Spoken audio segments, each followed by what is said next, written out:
Chapter 1. Borrowed Silence. The hotel keycard felt flimsy in Alara's hand, a thin piece of plastic promising a silence she desperately craved. It was a flimsy shield against a world that was too loud, too demanding, too full of scents that reminded her of everything she'd lost.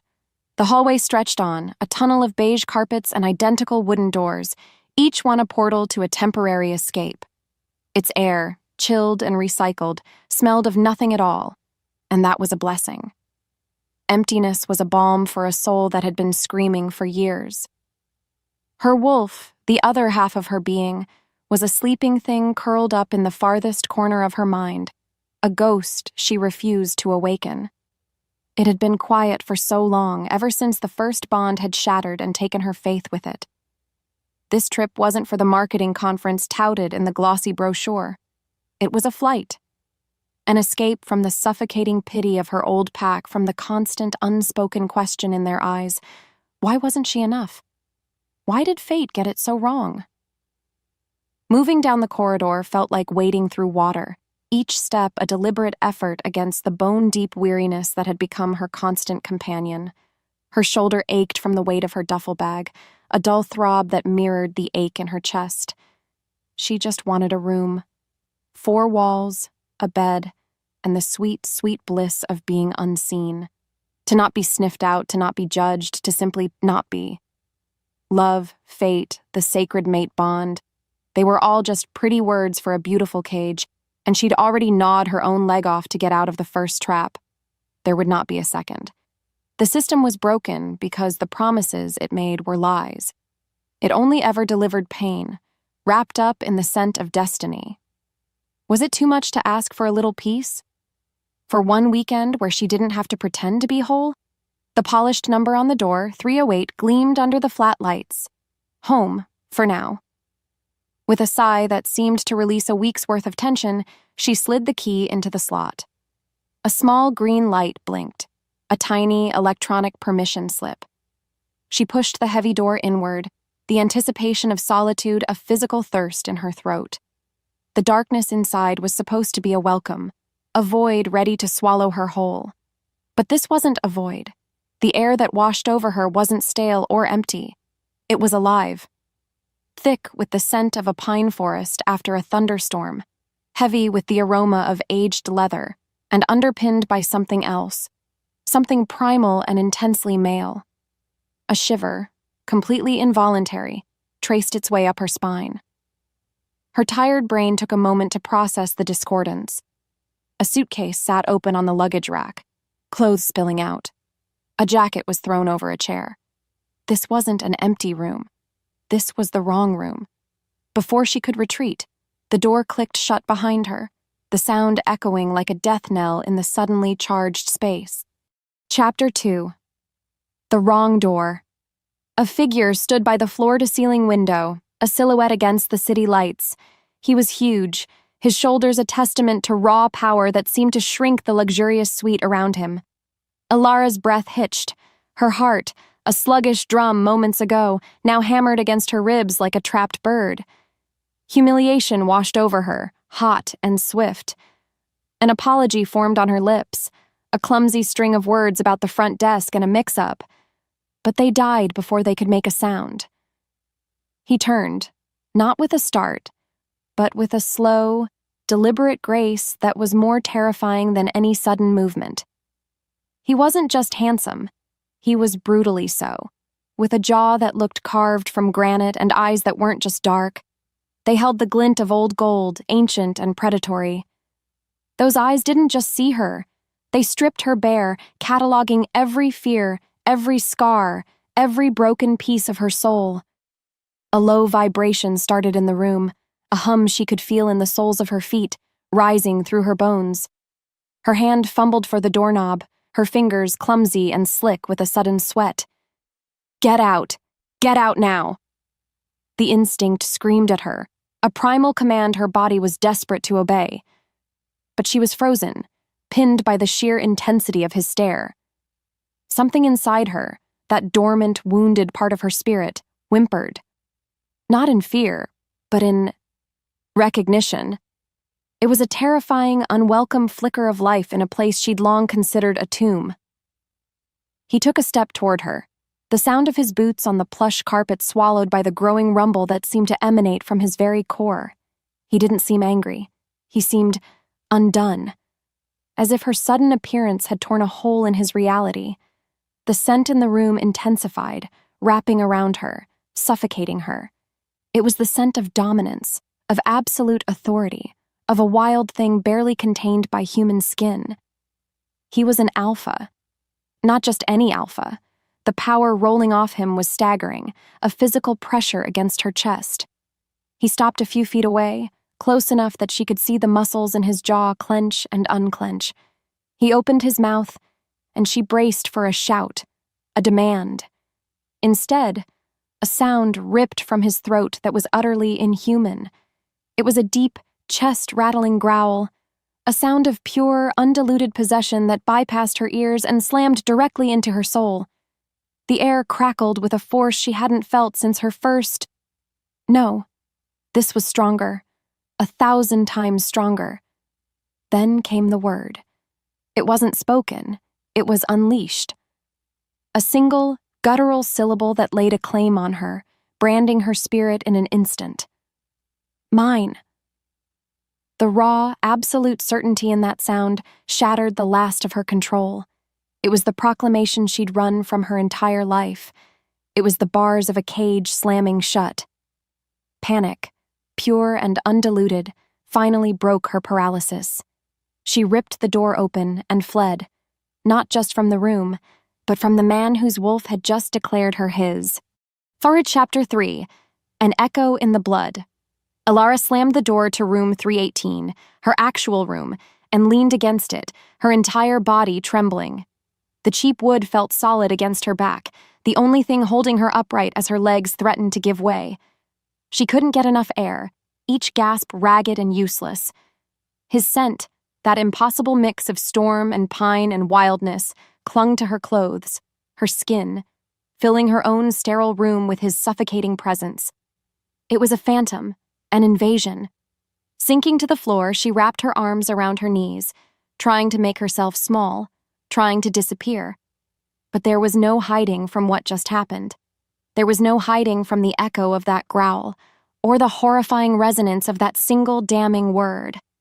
Mine. Fury warred with terror inside her, a sickening, churning storm. She was furious with the universe for its cruel jokes, with him for his arrogance, but most of all, she was furious with herself. Because beneath the panic, a traitorous part of her had responded. Her wolf, the silent partner in her misery for 5 long years, was awake. It wasn't just stirring. It was pacing the walls of its cage, howling with a desperate, joyous energy that made Alara feel physically ill. After her first fated mate, a boy who had looked at her with adoration one day and cold rejection the next, had publicly cast her aside, her wolf had retreated. It had withered under the shame, the heartbreak, the whispers that followed her everywhere. She had nurtured the silence, welcomed it. It was proof that she was in control, that she would never again be a slave to the whims of fate. Now that carefully constructed peace was in ruins. Her wolf was purring, a low thrumming in her chest that she couldn't stop. It was reaching for him, for the alpha in room 308, straining against a leash that was suddenly feeling terrifyingly weak. She would not do this again. She would not let some arrogant alpha drag her back into that world of pain just because his animal instincts flared. She wouldn't be broken a second time. Her phone, dropped in her haste, buzzed against the carpet, the vibration a jarring intrusion. With a shaking hand, she picked it up. An unknown number. The message was short, devoid of pleasantries, and sent a chill of dread right through her. We need to talk. Don't even think about running. I'll hunt you. Lobby bar. 10 minutes. It wasn't a suggestion. It was a command, laced with the same unyielding authority as his growl. An alpha's decree. She felt the primal pull of it, a deeply ingrained instinct to obey that she fought with every fiber of her being. The smart thing to do was run, check out, get in her car, and drive until the hotel was just a memory. But the echo in her blood, The hum of this new, terrifying bond had already made the decision for her. She was on her feet, the phone clutched in her hand. Could she really face him? Could she walk willingly toward the one man who represented the very prison she'd escaped? A shiver of pure dread coursed through her, followed by a flicker of something else, a dangerous, unwanted spark of curiosity that she knew could very well be the end of her. Chapter 4. The Hunter's Vow. The hotel bar was a cave of shadows and hushed whispers. It smelled of expensive whiskey and the ghost of 1,000 forgotten conversations. Ilara saw him immediately, a king holding court in a kingdom of one. He occupied a corner booth, a monolith of stillness in the dim light, not scanning the room, but simply waiting, as if he had a string tied to her soul and could feel every step she took toward him. Her own resolve, so fierce and bright in the solitude of her room, now felt like a flickering candle flame. She was walking into a predator's den, armed with nothing but the jagged edges of her own broken heart. She told herself she was here to end this, to sever the connection before it could grow. But a deeper, more honest part of her knew she was here because she had no other choice. His command still echoed in her blood. She slid into the vinyl seat opposite him, the table a small, inadequate battlefield between them. Up close, the sheer force of his presence was a physical weight. "It was a mistake," she began, her voice tight, refusing to meet those burning gold eyes. "The room, all of it. Your wolf is wrong." He didn't move. He just watched her, his gaze so intense it felt like a touch. "My wolf," he finally said, his voice a low, gravelly timbre that vibrated through the table, "has never been wrong about anything in my entire life." Ilara finally looked up, a spark of anger cutting through her fear. "Well, there's a first time for everything. I am not your mate. I don't want a mate. I especially don't want an arrogant, overbearing alpha who thinks he can order me around, so you are going to call off your wolf and leave me alone." A muscle jumped in his jaw, the only sign that her words had landed. He leaned forward slightly, the motion subtle but full of menace. "You think this is a choice? That I can just turn it off? What my wolf feels, I feel. It has recognized you. That is the end of the story." "No," she said, the word a blade meant to cut him. "This is the end of the story." She stood up, her chair scraping against the floor. She had to get away. She had to show him she wasn't his to command, not his to claim. She turned her back on him, a final act of defiance. And then it happened. A pain so sharp, so blinding. It stole the air from her lungs.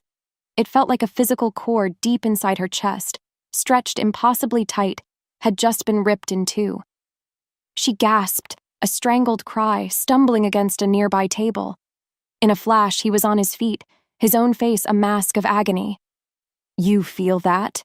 he rasped, his voice raw. The torment in his eyes mirrored her own. "That's the bond. Every time you reject it, every time you run, it will tear us both apart. It will only get worse." Tears welled in her eyes, hot with pain and fury. "Leave me alone," she pleaded, the words broken. He stepped into her space, his shadow engulfing her completely. His voice dropped, no longer a command, but a vow forged in something ancient and unbreakable. "Stay," he whispered, the sound a mix of desperation and steel. "Or I will hunt you to the ends of the earth. I will find you. That is a promise." Chapter 5. Cracks in the Granite. Her room was no longer a sanctuary. It was a cage. His scent, a permanent stain on the air, was a constant reminder of the hunter and his vow. Ilara paced the worn carpet, a frantic energy thrumming under her skin. The agony in her chest had subsided to a dull, persistent ache, a phantom limb where the bond had tried to form and she had ripped it away. It was a wound she could feel with every breath. How could this be happening? She had built her life on a foundation of solitude, a fortress designed to keep everyone out, especially alphas who spoke of destiny with fire in their eyes. Destiny was a liar. It promised forever, and delivered abandonment. The memory of her first mate's rejection, his cool dismissal, rose like bile in her throat. He had called her weak, incomplete. She had believed him for so long. Now, another alpha stood at her gates, promising the same gilded cage, and her own traitorous wolf was rattling the bars, eager to be imprisoned once more. A soft knock came at the door, so quiet she almost thought she'd imagined it. But she knew. She felt him on the other side, a magnetic pull she hated herself for recognizing. She opened the door. Cale stood there, his granite expression unreadable, but the tension in his shoulders was plain to see. "We need to talk," he said, stepping inside without waiting for an invitation. "You can't keep fighting this, Alara." The sound of her name on his lips was a shock, a touch she hadn't permitted. "Watch me," she shot back, her voice shaking with rage. "You don't know anything about me. What happens when your perfect wolf changes its mind, huh? When you realize I'm not some prize to be won? When you find someone better? Someone who isn't already broken?" The words hung in the air, raw and bleeding. For the first time, a crack appeared in his stoic facade, a flicker of something that wasn't anger but a deep, weary frustration. "This is complicated," he admitted, running a hand through his dark hair. The gesture was so human it caught her off guard. "I am Cale, Alpha of the Black Moon Pack. I am here for a summit, a meeting with other territories. My position, it isn't simple. My pack expects me to form an alliance, to choose a mate from a powerful family. Not to find a lone wolf in a hotel hallway." A stray. He didn't say the word, but she heard it anyway. The insult stung, a familiar wound. So that was it. He wanted her.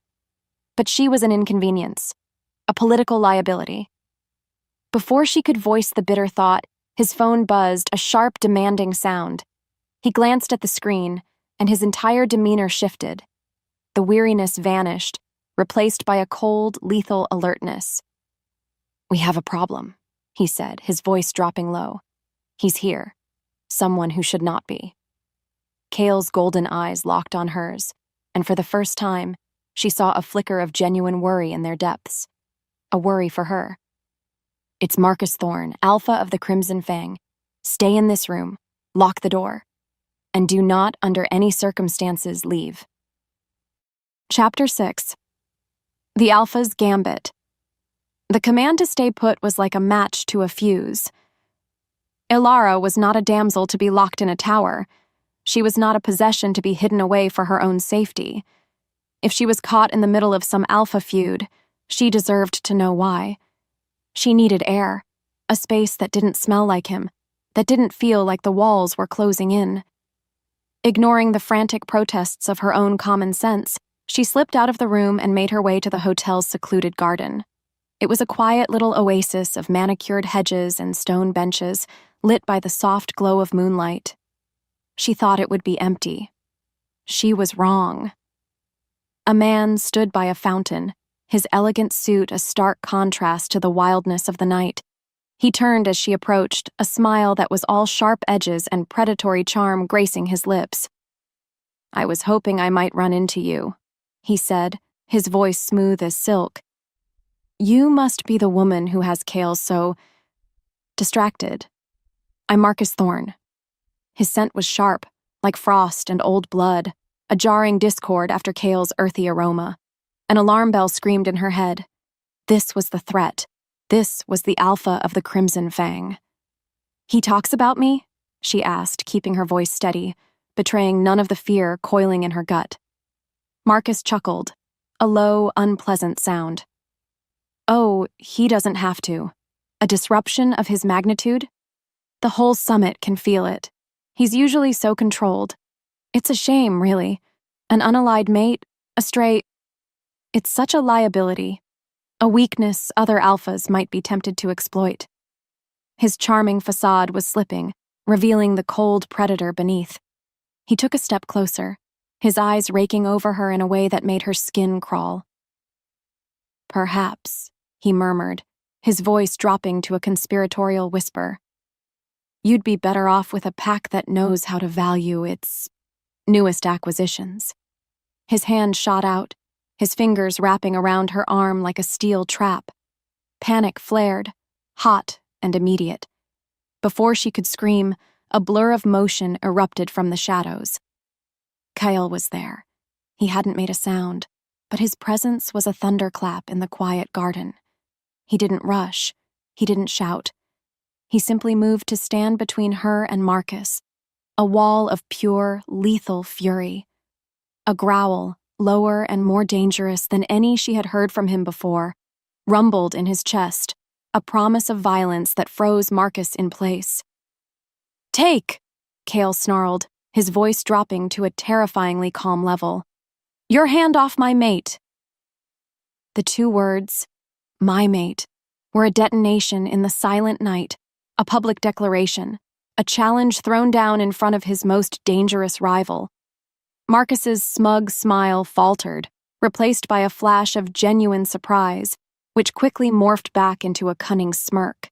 He released her arm, stepping back with mock deference.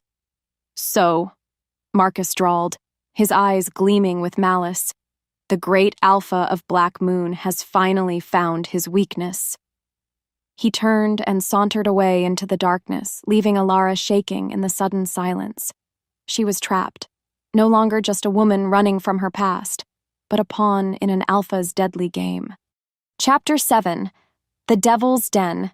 The moonlight in the garden felt thin and cold after Marcus slunk back into the shadows. The air, thick with unspoken threats, crackled around Alara and the silent alpha beside her. Kyle finally turned, his face a grim mask carved from stone. The smoldering anger was gone, replaced by a chilling certainty. "It's no longer safe for you here," he stated. The words not a suggestion, but a verdict. "You're with me now." He didn't wait for an answer, didn't offer a choice. He simply started walking back toward the hotel, his entire posture a command for her to follow. Numb and reeling, she did. A part of her screamed in protest, furious at being treated like a pawn on his personal chessboard, but a smaller, traitorous part of her felt a sliver of relief. When Marcus had grabbed her, a primal terror had seized her, and when Cale had appeared, she had felt safe. The thought was so dangerous, she immediately tried to crush it. Safety was an illusion. He didn't lead her back to her floor. Instead, the elevator ascended to the very top, opening into a private foyer, the penthouse. He had commandeered the entire floor, turning it into a temporary den for his pack. The moment they stepped inside the main suite, two pairs of eyes snapped to her. A woman with hair the color of midnight and a gaze as sharp as shattered ice stood near the bar. Her scent was crisp, authoritative, a beta. Beside her, a younger man with the build of a fighter and eyes full of open curiosity watched their entrance. Cale's voice cut through the tense silence. "This is Alara," he announced, his hand hovering near the small of her back, not touching but projecting a clear warning. "She is under my protection. She is to be treated as such." The beta, whose name she would learn was Rhea, inclined her head, but her eyes were full of doubt. "An outsider, Alpha?" she questioned, her tone respectful but edged with steel. "At a time like this? It's a risk." Cale's jaw tightened. "It is a risk I have chosen to take." He then turned to Alara, his voice softening just a fraction. "This is my beta, Rhea, and one of my enforcers, Liam." Liam offered a short, polite nod, but Rhea's stare was unwavering, an audit of every weakness Alara possessed. Cale guided her down a short hall, opening the door to a bedroom that was larger than her entire apartment. "You will stay here," he said, the words a gentle prison sentence. "Do not leave this floor without me or Rhea." He closed the door, leaving her alone in the gilded cage. From the massive window, the city lights sparkled like a distant, unreachable galaxy. She was surrounded by wolves, a stranger in their midst, and the only one who offered her protection was the very man who had taken her freedom. Chapter 8. A Breath of Tenderness. The next 2 days were a study in confinement. Alara existed in a state of suspended animation, a ghost haunting the opulent suite, while Kale and his pack moved around her with quiet, deadly purpose. They were at war, or preparing for it, and she was the unwelcome baggage. She and Kale circled each other like wary predators, the air between them thick with unspoken arguments and the simmering heat of their last encounter. He would leave food outside her door, a silent offering she would pointedly ignore. He would watch her from across the room, his golden eyes tracking her every move, his expression a frustrating mix of possession and concern. She hated it. She hated him. But a confusing, dangerous part of her was starting to see the man behind the alpha. She saw the weight of leadership in the tense line of his shoulders and the exhaustion that sometimes shadowed his eyes. And that was a weakness she couldn't afford to have. The truce shattered on the 3rd day. She hadn't eaten, and her defiance had frayed his last nerve. He cornered her in the living area, his large frame blocking her only escape route. "You have to eat," he said, his voice a low growl of frustration. "Do you think starving yourself is some kind of victory?" Alara lifted her chin, her eyes flashing with rebellion. "My well-being is not your concern. You lost any right to that when you decided to make me your prisoner."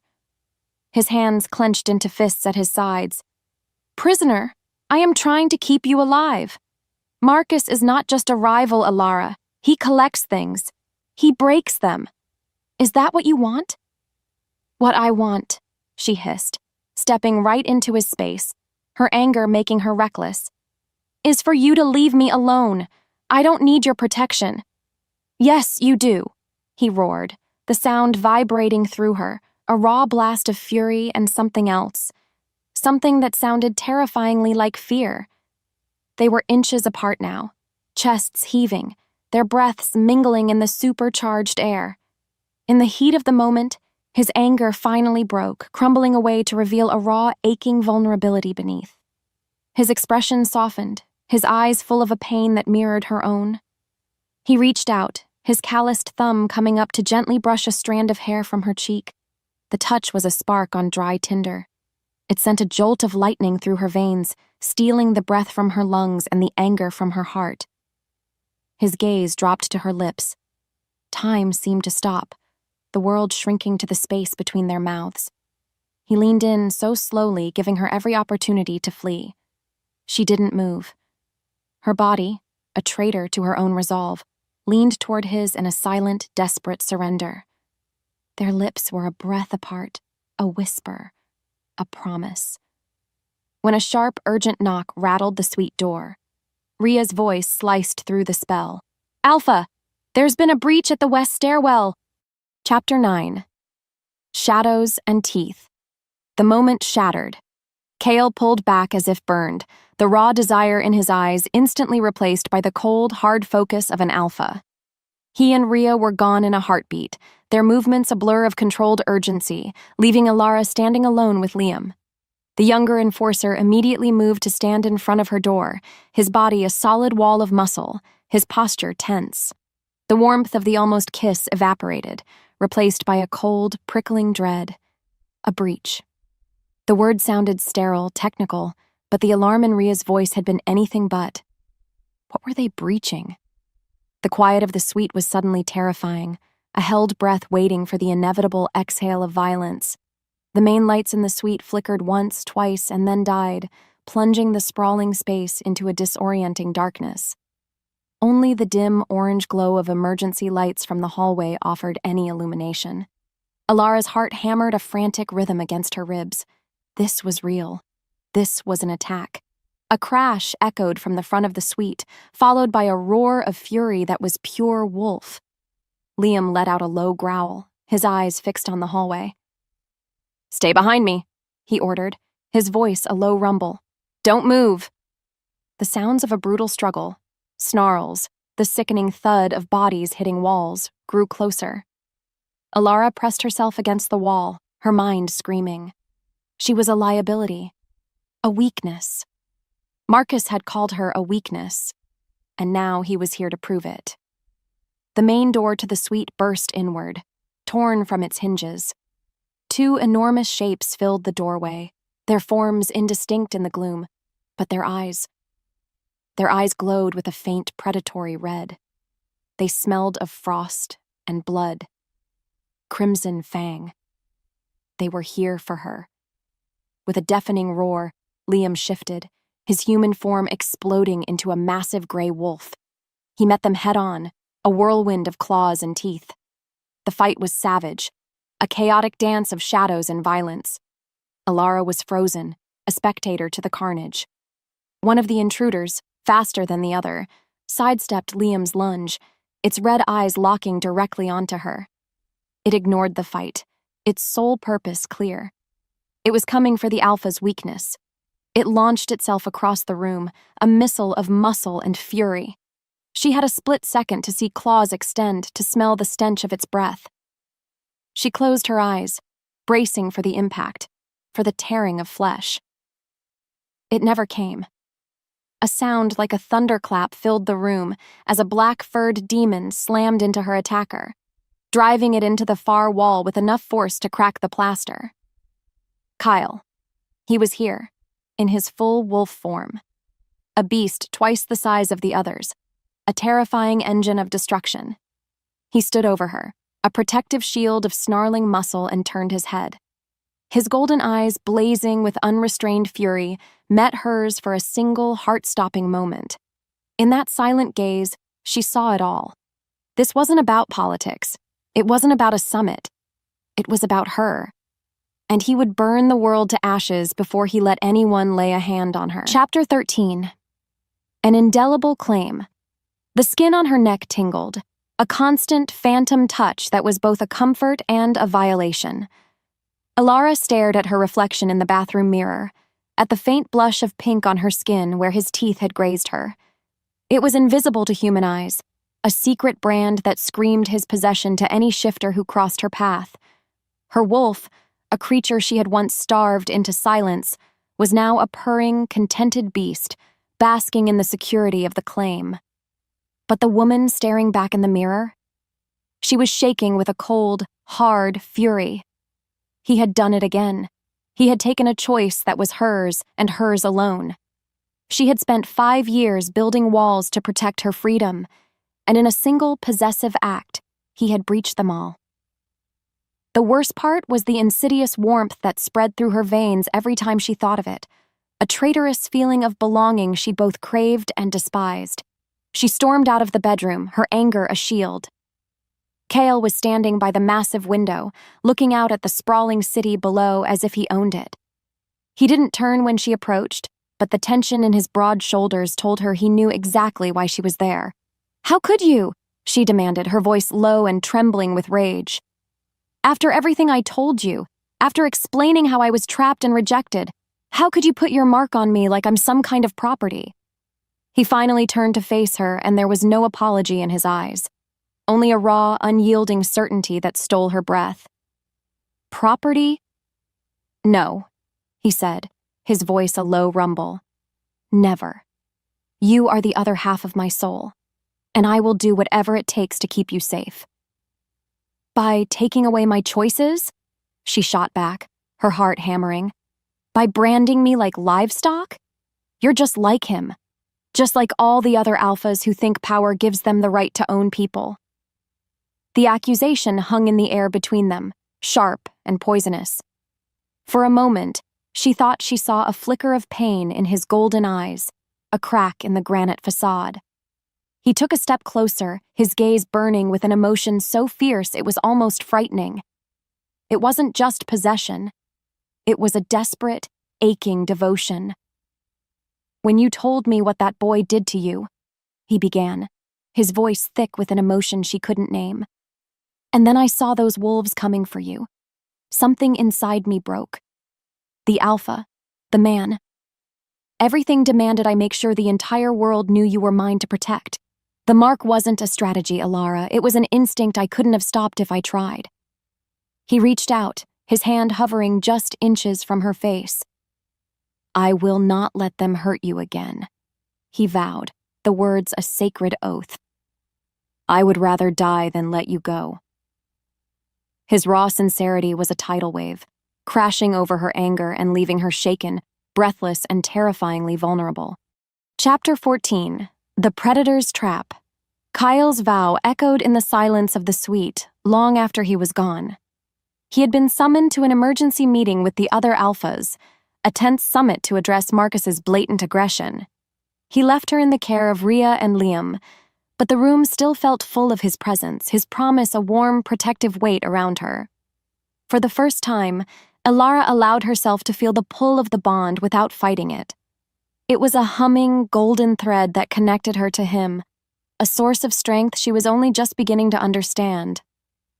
Rhea sat with her, the beta's icy demeanor having thawed to a grudging respect after the attack. An unspoken truce had formed between them, a shared understanding that Elara's safety was now paramount to the pack's survival. The fragile peace was shattered by the shrill, piercing scream of the hotel fire alarm. Red lights flashed, painting the walls in frantic, pulsing strokes. Liam was instantly on his feet, his body tense. "Stay put," he ordered. "It's a tactic. They're trying to draw us out." Chaos erupted in the hallway, the sounds of shouting and running feet filtering through the door. Elara's heart pounded, a frantic drum against the siren's wail. And then, a scent. It slipped under the door, a phantom from another life.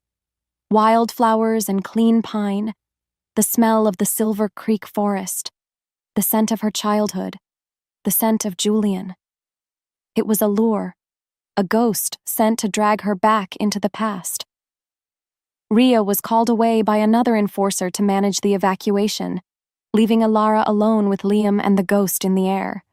"Don't," Liam warned, seeing the look on her face. But it was too late. The scent was a hook, pulling on a part of her she thought had died.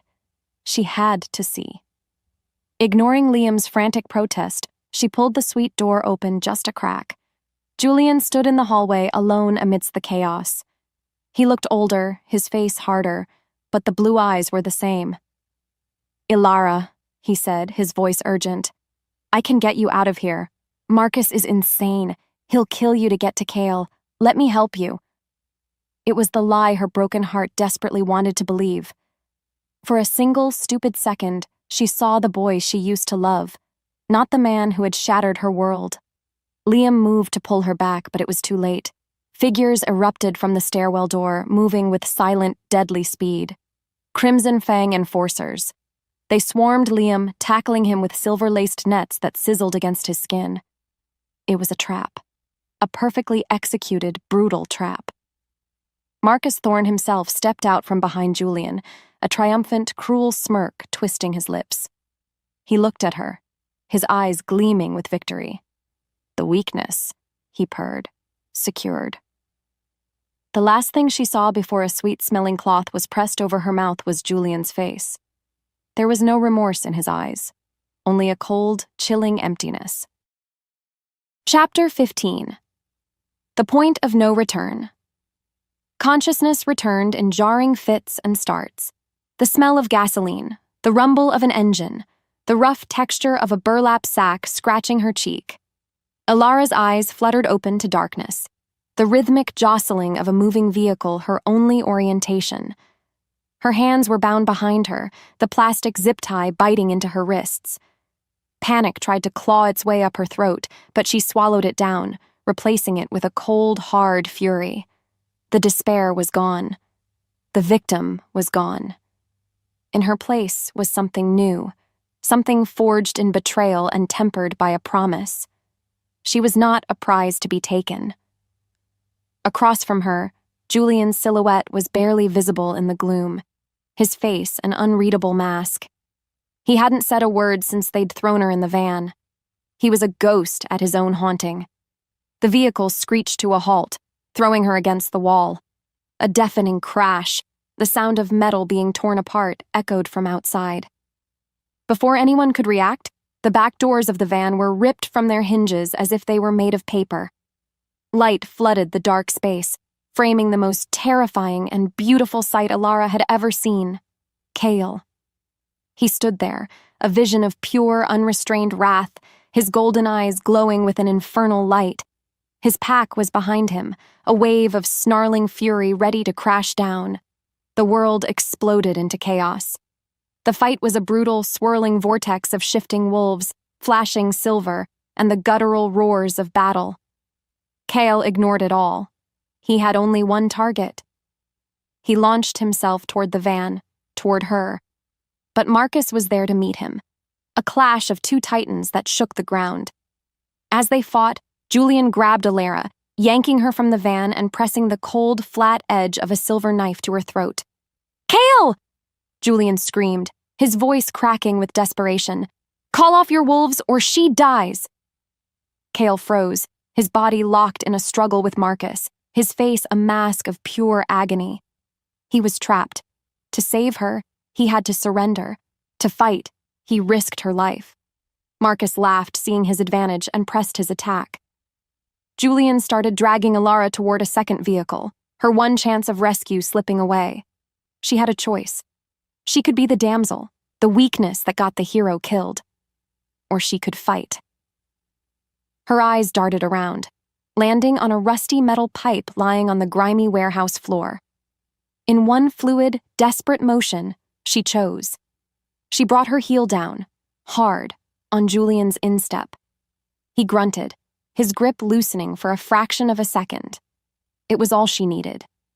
She dropped, twisting out of his grasp, scooped up the pipe, and swung it with all her might against his knee. A wet crack echoed in the night, followed by his howl of pain.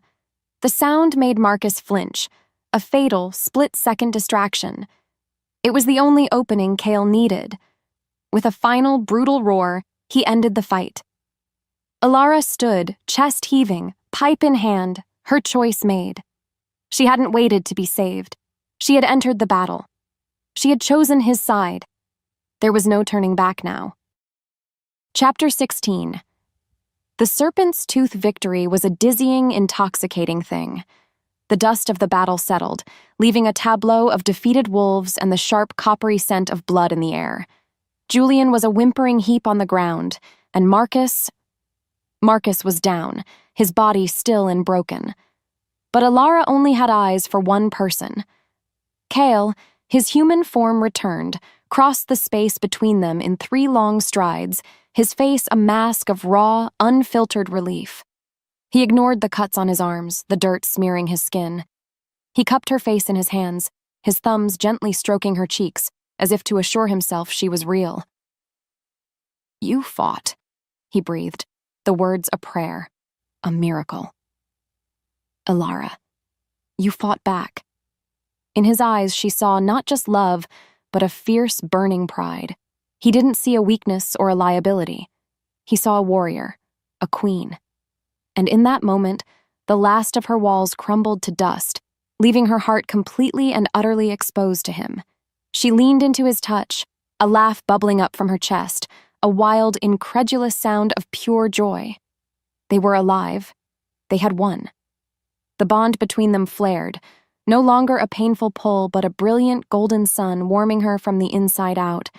They had faced the ghosts of her past and the demons of his present, and they were still standing. The future, a concept she hadn't dared to consider for years, suddenly felt possible. It felt like him. But a serpent, even one with a broken back, can still bite. From the ground, Marcus coughed, a wet, rattling sound. While all eyes had been on their reunion, he had made one final, desperate move. Julian, seeing his alpha about to be dispatched by Cale's closing pack, let out a terrified scream. "Cale! Look out!" It happened in a horrifying heartbeat of slow motion. Cale spun, his instincts screaming. He shoved Alara behind him, a human shield against a threat he couldn't yet see. Marcus was on his feet, swaying, a thin blade of dark, gleaming silver in his hand. It wasn't just silver, it was coated in a black, viscous poison, a killer of alphas. Cale met the lunge, but there was no time to shift, no time to fully deflect. He took the blow for her. The poisoned dagger slid into his side with a sickening sound, a final, cruel stroke of venom. A roar of pure, unadulterated agony ripped from Cale's throat as he threw Marcus away from him, the man's body hitting the warehouse wall with a final, definitive crack. But the damage was done. Dark, thick blood, black at the edges from the wolfsbane, poured from the wound. Cale staggered, his strength draining away with terrifying speed. He dropped to his knees, his golden eyes finding hers, a universe of apology in their fading light. The victory turned to ash. Her heart, so full of hope a moment ago, shattered. This was her fault. Love didn't save. It only ever destroyed. Chapter 17. A Cloak of Betrayal. Chaos was a living thing. The triumphant howls of the Black Moon Pack died in their throats, replaced by growls of panic and fury. Rhea was shouting orders, her voice sharp with a desperation that cut through the night air. They formed a protective circle around their fallen alpha, a wall of shifting bodies and bared teeth. Alara was on her knees beside Cale, her hands pressed against the horrific wound, trying to stop the flow of his life, which was spilling out onto the cold concrete. The poison was working fast. His skin was pale, his breathing shallow. His connection to her through the bond was flickering, a candle flame guttering in a storm. He was dying. They were losing him. "We have to move!" A voice cut through her terror-induced haze. Liam, the young enforcer, pushed his way into the circle, his face a mask of grim urgency. "The authorities will be here any second. We can't be found like this. I'll get him to the car." Rhea hesitated, her eyes narrowed with suspicion at everyone and everything, but the logic was undeniable. They were exposed. With a curt nod, she agreed. "Go. We'll handle the cleanup and meet you at the safe house." Alara didn't hesitate. She helped Liam lift Cale, whose body was a dead weight, his head lolling against her shoulder. His scent, usually so full of strength and life, was now faint, tainted by the sickly sweet smell of wolfsbane and death.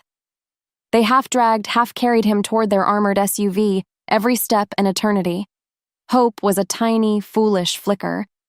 If they could just get him away, get him help, maybe they could fight the poison. Maybe they weren't too late. They reached the vehicle, its black paint gleaming under the harsh industrial lights. As Liam reached for the door handle, he suddenly shoved Alara, hard. She stumbled, falling to the rough pavement, her hands scraping against the asphalt. "I'm sorry, Alara," he said, and the regret in his voice was the most sickening lie she had ever heard. Before Rhea and the others could react to the sudden betrayal, more figures melted out of the shadows. Crimson Fang wolves. They weren't there to fight. They were an honor guard. Julian, his knee grotesquely swollen, hobbled forward and opened the door to a different car, a sleek, black sedan. With a final grunt of effort, Liam pushed Cale's dying body into the back seat. The trap hadn't been to abduct her. It had been to use her to lure Cale out, to wound him, and to capture him. And Liam, the friendly, loyal wolf, had been a traitor all along. The car door slammed shut, a sound of absolute finality. The sedan's tires squealed as it sped off into the night, taking Cale, her mate, her hope, with it. Alara was left on the ground, alone, with nothing but the smell of his blood on her hands and the ashes of trust in her heart. Chapter 18. The Howl and the Heartbeat. The silence in the penthouse suite was a physical weight, pressing down on Alara until she could barely breathe. The broken furniture and shattered glass were a perfect reflection of her own spirit. Rhea was a phantom, moving through the rooms, her voice a clipped, emotionless monotone as she spoke into her phone, trying to salvage a situation that was beyond repair. The pack was broken. Their alpha was gone, delivered into the hands of their mortal enemy by one of their own. And Alara was gone too. She had retreated to a place deep inside herself, a cold, empty cavern where feeling couldn't reach her. She sat on the floor, her back against the couch, Cale's dried blood a dark stain on her skin. The little voice that had whispered to her for 5 years that she was broken, that she was a curse, was now screaming its victory lap. "See?" it shrieked. "You let yourself love him. You let yourself hope. And you destroyed him just like you destroy everything you touch." The memory of Julian's rejection played in her mind, no longer a fuzzy, painful memory, but a scene of crystal-clear clarity. His cold eyes, his dismissive words. That was the beginning. That was the first domino. She had spent 5 years running from that moment, but she saw it now with a horrifying new perspective. Her flaw wasn't that she had been rejected. Her flaw was that she had believed it. She had accepted the verdict that she was weak and had spent her life trying to outrun the ghost of that judgment. She ran from her pack. She ran from the bond. She ran from Cale's terrifying, wonderful love, and all her running had done was lead him right into a cage.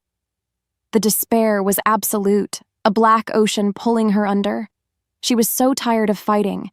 It would be so easy to just let go, to sink into the cold, quiet dark. Just as the last of her fight was about to flicker out, a sound echoed in the vast silence of her soul. A howl. It wasn't a sound of pain or grief. It was a sound of pure, untamed rage. It was her wolf. The creature she had muzzled and chained for half a decade was no longer sleeping. It was awake. It was furious. It raged against her despair, against her surrender, clawing at the walls of the prison she had built for it. It was screaming a single, undeniable truth into her mind. The bond, that golden thread that connected her to Cale, was stretched thin and taut with his agony, but it was not broken. He was alive. He was hurt. He was captured. But he was fighting. He fights, the wolf howled, a command and an accusation. So you must fight. The despair didn't just recede. It shattered. It was burned away by a firestorm of cold, clear resolve. She had been rejected, betrayed, and abducted, and she had survived it all. She wasn't a curse. She was a survivor. She got to her feet, the hollow space inside her filling with a white-hot purpose. She would not lose him. Not again. This time, she wasn't running. This time, she was the hunter. Chapter 19. The Unbroken. Alara rose from the floor, the ghost of Cale's blood on her skin no longer a stain of guilt, but a declaration of war. She moved through the wrecked penthouse, her steps silent and sure, her purpose a tangible force that cut through the despair hanging in the air. Rhea was barking orders into a phone, her voice strained, trying to hold together the shattered remnants of her pack. The few enforcers left were adrift, their alpha gone, their trust betrayed, their world reduced to a single gilded cage. Alara walked directly to the beta, waiting patiently until the call ended. The silence that followed was heavy, but it was Rhea who broke it, her eyes full of a weary, pitying anger. "There's nothing you can do," she said, her voice flat. "Go. Run. It's what you're good at. He would want you to be safe." The old Alara would have agreed. She would have seen the open door and fled. But the old Alara was gone, burned away in the fire of the last 24 hours. "No," she replied, her voice calm and cold as a river stone. "Cale is alive. I can feel him." Rhea's expression hardened. "Grief can make—" "It's not grief," Alara interrupted, her gaze unwavering. "It's the bond. It's weak. It's full of pain, but it's there. It's a thread. And I can follow it right to him. We are going on the offensive." The beta let out a harsh, incredulous laugh. "We? You are not Pack. You are the reason he is gone. You are an outsider, a weakness." The words that would have once shattered her now glanced off her armor. "You're wrong," Alara said, taking a step closer, her voice dropping but gaining an intensity that made Rhea flinch. "You're right. I'm not like you. I spent 5 years being hunted by the shame of my past. I learned to suppress my scent, to hide my presence, to make my wolf a ghost inside me. My rejection didn't break me. It forged me into something different. I am not a pack wolf who radiates territory and challenge. I can move through their world like a whisper. I am not your weakness, Rhea. I am your secret weapon." The revelation hung in the air, a stunning, undeniable truth. Her greatest wound was her greatest strength, Her status as a stray, an outsider, was the very thing that could let her slip through the enemy's grasp. For the first time, Rhea truly saw her. Not as the alpha's stray, but as a wolf who had survived the unthinkable and come out stronger. A queen. A Luna. After a long, searching moment, the beta gave a single, sharp nod. "What is the plan?" she asked, her voice now laced with a new, grudging respect. Alara's eyes turned toward the window, toward the dark city that held her mate. "The plan," she said, her voice like steel, "is we stop reacting. We are going to walk into that snake pit and we are going to take our alpha back." Chapter 20. The Queen's Gambit. Their destination was a scar on the city's edge, an abandoned chemical plant, its skeletal towers clawing at the night sky. It was Marcus Thorne's den. Intel from Rhea's contacts confirmed he had consolidated his forces there, creating a fortress of brick and steel. A direct assault would be a massacre. Kale's remaining pack was strong, but they were outnumbered and, more importantly, they were without their alpha. Despair was a poison that could cripple even the strongest wolf, but Alara's plan was not about brute force. It was about deception. It was a queen's gambit, where the most valuable piece on the board offered itself as a sacrifice. While Rhea and the others prepared to launch a loud, furious diversion at the main gate, a display of hopeless aggression, Alara would be the ghost. She would slip in through the cracks. She moved through the blighted industrial landscape, a shadow among shadows. For years, she had practiced the art of being invisible, of muting the very essence of her wolf until she smelled of nothing but human and rain. It was a skill born of shame, but tonight, it was a weapon. She found what she was looking for, a wide storm drain, its grate rusted but loose. While Marcus's sentries watched the main road, their senses primed for the scent of Black Moon warriors, she slipped into the belly of the beast, unheard and undetected. Inside, the complex was a maze of echoing corridors and the stench of decay. She kept one part of her mind focused on the thin, golden thread of the bond, a lifeline pulling her deeper into enemy territory. It led her to a sub-level, a command center of sorts where Julian was directing their defenses. He stood over a table of blueprints, his injured knee propped up on a chair, barking orders into a radio. He was so consumed with the impending battle, he never sensed her approach. "Was it worth it?" she whispered from the deepest shadows of the room. Julian spun around, his hand flying to the silver knife at his belt, his eyes wide with shock. "You," he breathed. "How?" "You always underestimated me," she said, stepping into the dim light. She didn't look like the broken girl he had cast aside. She looked like a queen surveying her domain. "You traded your honor for a place at this monster's feet. But what happens when Kale is gone, Julian? Do you really think a man like Marcus Thorne shares power? He'll discard you like he does everyone else." Her words were quiet, not a threat, but a simple, devastating prophecy. She was planting a seed of doubt, using his own ambition as a weapon against him. While his mind reeled, trying to process the ghost who had come back to haunt him, she simply melted back into the darkness. The path to Kale was now clear. Chapter 21. Two Halves of a Whole. The bond led her down, deeper into the complex's cold, concrete heart. The thrumming grew stronger, a desperate heartbeat in the dark. She found him in a small, sterile room that smelled of antiseptic and despair. He was chained to the far wall, his wrists and ankles bound in thick silver manacles that sizzled against his skin. The wolfsbane had done its work. His face was a pale, drawn mask of agony, his breathing shallow. But he was alive, and when he lifted his head, his golden eyes, though clouded with pain, widened with a disbelieving, radiant light when they saw her. A surge of pure, white-hot fury washed through Alara, burning away the last of her fear. Seeing him like this, so diminished, so hurt, it was unbearable. It was unforgivable.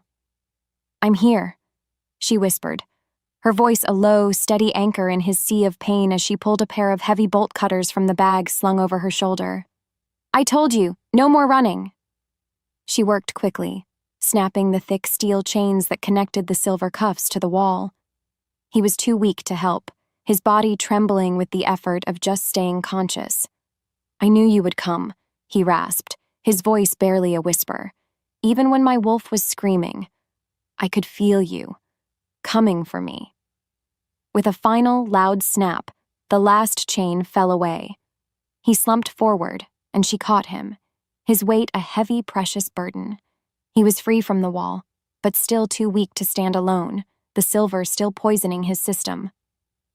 How touching, a voice purred from the doorway. Marcus Thorne stood there, flanked by two of his largest enforcers. A cruel, satisfied smile played on his lips. The broken little stray, come to rescue her dying alpha, a truly pathetic end to a once great legacy. He had known she was here. He had let her get this far, wanting to savor the moment of her ultimate failure. But when he looked at Alara, he didn't see the broken girl he expected. He saw a wolf baring her teeth. Without a second thought, she moved to stand in front of Kale, a shield for the weakened man who had shielded her. He is not dying, she said, her voice ringing with the force of an unbreakable vow. And I am not broken. Leaning on her for support, a low growl rumbling in his chest, Kale struggled to his feet. He was swaying, his strength all but gone, but he was standing. He draped a heavy arm over her shoulder, not just for balance, but in a gesture of absolute solidarity. They faced their enemy together, the wounded Alpha and his unbroken Luna. At that exact moment, the sound of a full-scale assault erupted from above. Rhea had begun her attack. Marcus was trapped. The final battle had just begun. Our Chapter 22. 2 wolves, 1 soul. The roar of battle from the floors above was a distant thunderstorm, a soundtrack to the silent, lethal confrontation in the basement. Marcus Thorne laughed, a low, guttural sound that echoed in the cold room. He saw a dying alpha and a terrified stray, an easy victory to cap off his bloody ambition. I'm going to enjoy this, he snarled, his body beginning to contort, bones snapping and reforming as he embraced his monstrous other self. He rose as a massive wolf, its fur the color of dried blood, its eyes glowing with malice. He lunged, a blur of speed and brutal intent. Kale, still too weak from the poison to shift, moved with the desperate grace of a seasoned warrior, shoving Alara behind him and meeting the attack in his human form. He dodged the snapping jaws, his movements slower than usual, but precise, honed by a lifetime of combat. Alara refused to be a spectator in the fight for her own future. She grabbed the rusty pipe from the floor, its weight a solid, comforting presence in her hands. While Kale played the matador, drawing Marcus's attention, she became the thorn in the beast's side. She swung the pipe with all her might, cracking it against the wolf's hind legs again and again. The blows weren't enough to break bone, but they were enough to disrupt his rhythm, to make him stumble, to create the split-second openings Kale needed to survive. They fought as a single, coordinated unit, his experience and her unpredictable ferocity. Enraged by their seamless dance of defiance, Marcus finally feinted toward Alara, drawing Kale into a reckless block and then spun, landing a devastating blow with his powerful claws. Kale crashed to the floor, a strangled cry of pain torn from his lips. Marcus turned on Alara, his lips peeled back in a triumphant snarl, ready to deliver the killing blow. With his last ounce of strength, Kale reached for her not with his hands, but with his mind. He pushed everything he had left down the golden thread of the bond, his power, his will to live, his absolute unconditional trust in her. It was a torrent of raw, primal energy that slammed into Alara's soul. Her own wolf, awakened and empowered by his sacrifice, roared to the surface. She didn't fully shift, but the world exploded into a new spectrum of sight and sound. A low growl ripped from her throat, her nails elongating into claws, her eyes blazing with a golden light that mirrored his. She was something new, something more. As Marcus lunged, she met him head-on, driving the sharp, jagged end of the pipe up into the soft flesh beneath his jaw. The beast roared in agony, and in that moment of vulnerability, Kale surged from the floor, plunging a broken shard of a silver chain deep into Marcus's chest. The great wolf shuddered and collapsed, shifting back into the form of a dying man. He looked at Alara, a bloody, rattling laugh bubbling from his lips.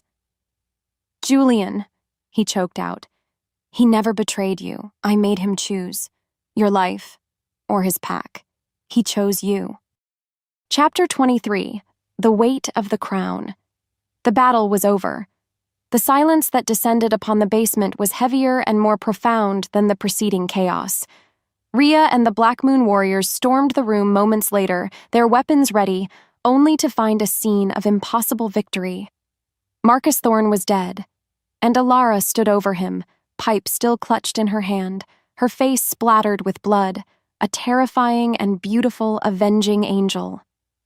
Kale was on the floor, conscious but barely, the silver shard still embedded in the enemy beside him. The immediate threat was gone, but the cost was etched on every surface, in every exhausted face. The war was over, but now the accounting had to be done.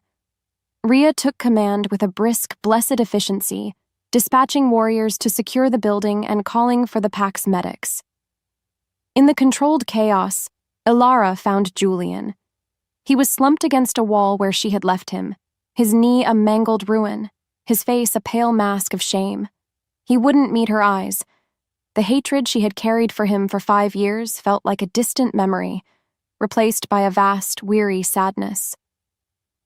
"Marcus told me," she said, her voice quiet. "He said you chose me." Julian finally looked up, his blue eyes swimming with unshed tears, the ghost of the boy she once knew visible for the first time in years. "He was going to destroy Silver Creek," he whispered, his voice hoarse. "He wanted your bloodline. Said it was unique. He would have hunted you down and killed you. The only way I could protect you was to stand by his side, to guide the hunt myself. I never thought." He trailed off, his shame too great for words. It wasn't forgiveness she felt, but a bitter, painful understanding. A sense of closure for a wound that had defined her for so long. She turned away from the past and back to her future. The medics were working frantically on Kale, their faces grim. The poison had taken too deep a hold, and the battle had used up the last of his reserves. Just as a healer was about to administer a stabilizing agent, Kale's body went rigid. A single, agonized gasp escaped his lips. His eyes, which had been fixed on Alara, rolled back into his head, and he went limp. "He's crashing," someone yelled. "I've lost his pulse." The bond, the beautiful golden thread that had been her anchor and her strength, went terrifyingly slack. It didn't break. It just went silent. A cold, empty void opened up where he had been. She had fought her way through hell to get him back, only to watch him slip through her fingers at the very end. The weight of the crown he had unknowingly placed on her head suddenly felt impossibly heavy. Chapter 24, A Home in the Heart. The world became a blur of frantic movement and panicked shouts, but Alara existed at the still center of the storm. They moved him back to the penthouse, the healers swarming around his still form, their knowledge and magic a desperate assault against the poison that had claimed him. Alara refused to move from his side. She held his limp, cooling hand in hers, a silent, desperate vigil. The bond was a faint, whisper-thin thread in the void, a single strand of spider silk threatening to snap at any moment. She closed her eyes and focused on it, pouring everything she was into that fragile connection. She sent him her strength, her stubbornness, her will to live. She poured her love down that thread, a silent plea, a fierce command. "Don't you dare leave me. Come back. Come home." Hours bled into a timeless, gray expanse. The healers worked until their energy was spent, their faces etched with defeat. They had done all they could. It was up to his spirit now. But Alara did not give up. She kept her grip on his hand and talked to him, her voice a low, steady murmur in the quiet room. She told him about the girl who had been so afraid to trust, She told him about the woman he had shown her she could be. She told him about the future she now wanted more than anything. A future filled with his scent, his laughter, his steady presence by her side. She was no longer pushing him away. She was weaving a net of love and memory, pulling him back from the precipice, back to her. And somewhere in the darkness, his spirit heard her call. A faint pressure, a twitch of his fingers in hers. The healers rushed forward, but Alara's gaze was fixed on his face. His eyelids fluttered. Then, they opened. The brilliant gold was hazy, clouded with pain, but it was there, and it was focused on her. "Alara," he breathed, his voice a dry, scratchy whisper. The bond, so faint and fragile, flared back to life, a radiant, joyful sun that banished the cold from her soul. The poison was broken. He was back. Weeks later, Kale stood before his pack. His strength returned, his arm wrapped firmly around Alara's waist. He introduced her not as his fated mate, not as a stray he had saved, but as the Luna who had walked into the heart of the fire to bring her Alpha home. That night, in the quiet of their room, he knelt before her. "My wolf claimed you in arrogance and instinct," he said, his voice thick with an emotion that made her heart ache. "Now, the man is asking. The man who is alive because of you. Be my mate, Alara, my equal, my partner in everything." Tears of pure, unadulterated joy streamed down her face as she whispered, "Yes." He rose, and with a tenderness that spoke of utter reverence, he finally gave her the true mate's bite. It was not a brand of ownership. It was a promise, a seal, the final, perfect note in a song of two souls. She was home.